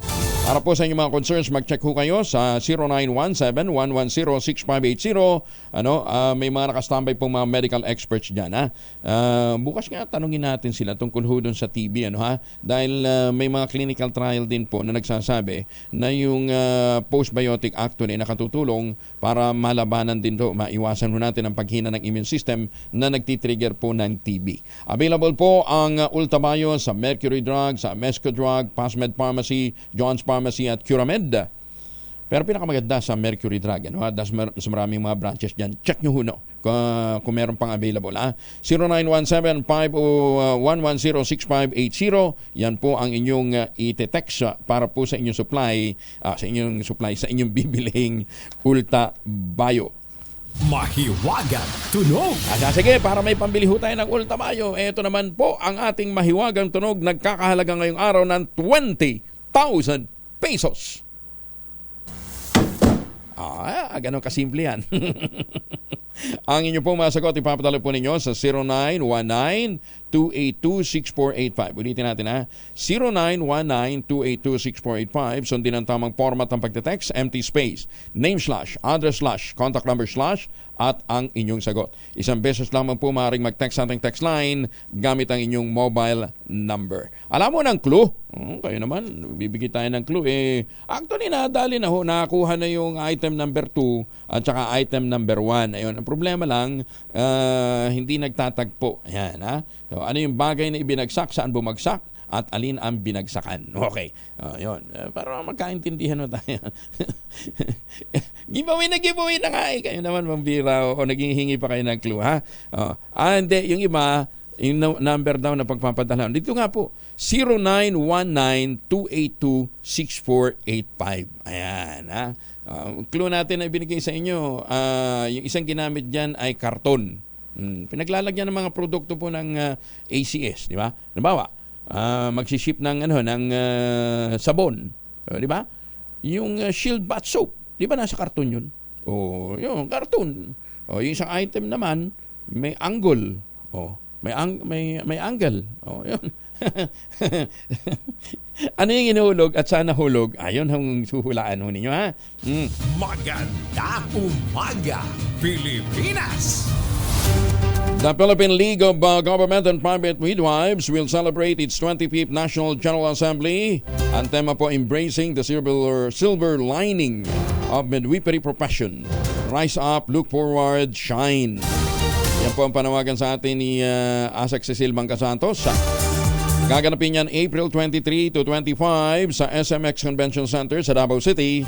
Para daw po sa karagdagan pang may impormasyon, tumawag lamang po kayo sa sekretariat ng PLGPMI 0915-855-1119. At doon sa mga bagong pasapalamang sa Board of Midwifery, inaanyayahan kayong maging bahagi nito pong taunang pagpupulong na ito ng mga kumadrona. Alam niyo, malapit sa akin ang mga kumadrona. Kasi ako, ang nanay ko, lahat kami magkakapatid, ha? Konti lang kami, 10 lang kami magkakapatid. Lahat ipinanganak, sa tulong ng mga kumadrona. Kaya pagka nakikita namin si... kalimutan ko yung pangalan, basta tawag namin sa kanya si Gloria sa Amahan. Kaya talagang nagmamano ho kami. Dahil sabi ng nanay ko, kaya kayo nailuwal ng maayos sa mundo. Dahil dyan sa magaling na kumadrona yan. Kaya sa lahat ng mga magagandang mga kumadrona, magandang umaga. Ingat po kayo. Menos 2 bago po mag 2x2 at ACS Balita. Ang ating quote of the day ngayong araw na ito ay hango po naman sa isang ancient wisdom. Ang sabi niya, to find peace, Don't seek to change the world. Seek to change your mind. Kasi minsan yung kaguluhan nasa utak lang yan eh. Diba? Utak ng mga gumawa ng kabalastugan. Okay, isama natin yung yung mga namatay, hindi lamang po doon sa Antipas, kundi pati yung kaguluhan diyan ho sa pangalan nito, Russia. Lupit party pagkatapos may isang grupo na gumawa ng kabalastugan. Pero inaako ho ng ISIS yun. Adi paano po, papaalam na tayo. Susunod na po ang 2x2 at ang ACS Balita, magtanim ng kawayan para sa kalikasan at kabuhayan. Kuya Angel po, Dahil Palmones, bukas makakasama niyo po ako ha. Kasi Thursday pa naman tayo mag-off the air, di ba? Sige, magkarinigan tayo bukas. At malay nyo, magbigay tayo ng isang malupit na giveaway clue bukas kapag hindi pa rin napanalunan ang ating mahiwagang tunog. Magandang umaga, Pilipinas! A minute bago po mag-ACS sa umaga.